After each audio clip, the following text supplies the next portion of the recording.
Kyrie made one of the great buzzer beater shots I've ever seen in my life, Russillo. A 20-foot running lefty. It's a borderline skyhook. It almost looked like the Magic Junior skyhook, but lefty over Jokic to win the game. And Maxi Kleber put his arms behind his hands behind his head like Thomas Hill after the Leitner shot.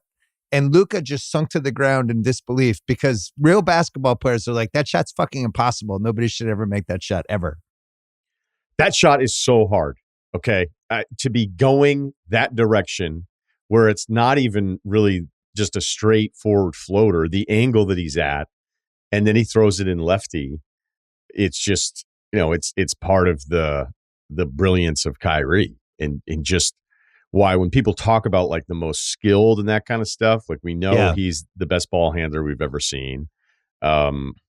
There's this love for him from other just hoopers who are like, dude, like some of the stuff that this guy does. And I think that's always been kind of the frustration is that, I don't want to spend a lot of time on all the rest of it, but it's like, oh, how come you guys are dissing Kyrie? And it's like, well, it's not that. It's just you want to see somebody have a long stretch of consistency of playing because you know what he's capable of. Enough time has passed when he had that weird Celtics season that I've gone back to the basketball mode of I just appreciate watching how good he is again, and that's all I see.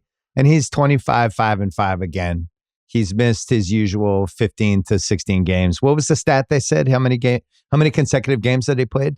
All right, so this is his 18th straight game that he's played, which is the longest consecutive streak of games played without missing any since 2016. From Kyrie. Yeah. In the last 8 years, this is his longest streak. Right. So, when you hear some people be frustrated, you're like, okay. I mean, that's nuts. It's 8 years. What do you think of Dallas?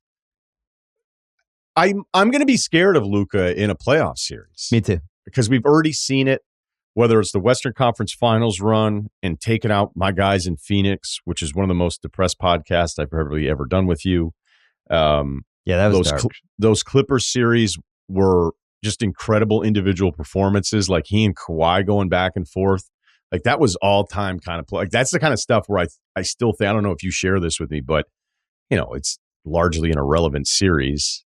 It's not like legacy defining, but it was this wake-up call of, again, not even Luka, a lot of the Kawhi stuff. You're like, this is like absurdly high-level stuff that we're seeing from these two dudes. So let me just throw it back to you. If it's a 7-2 and Oklahoma City's a half game up now with Denver's lost, Oklahoma City has the season series against the Nuggets 3-1, so that's why they're ahead in the tiebreak, even though they were both 47-20 to start the day.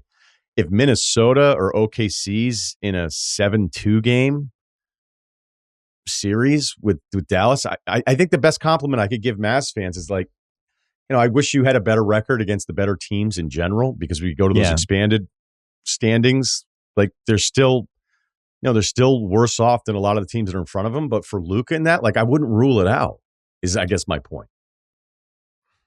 The two guys, that's the strength. The PJ Washington trade, I just don't think has worked that well for him. Although he did some good non-scoring stuff in today's game, but he has not shot the ball well at all for them.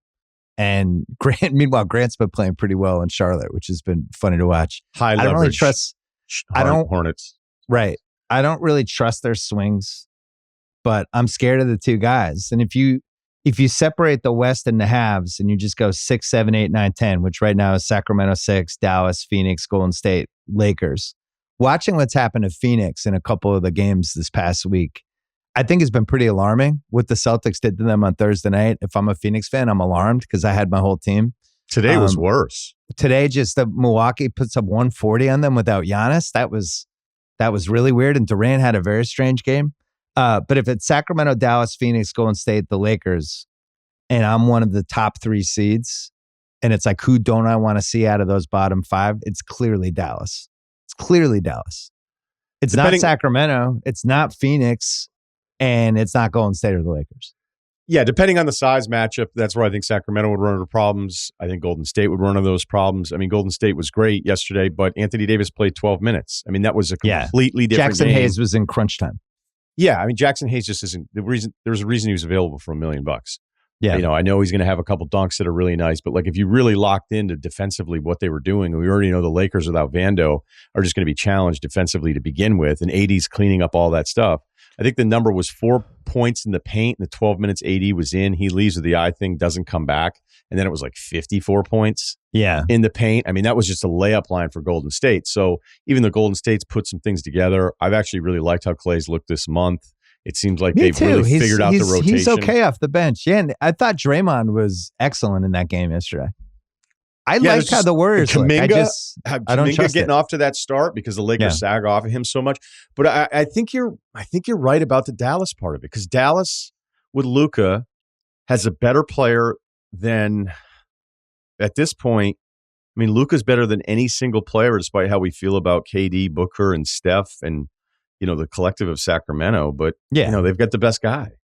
Yeah.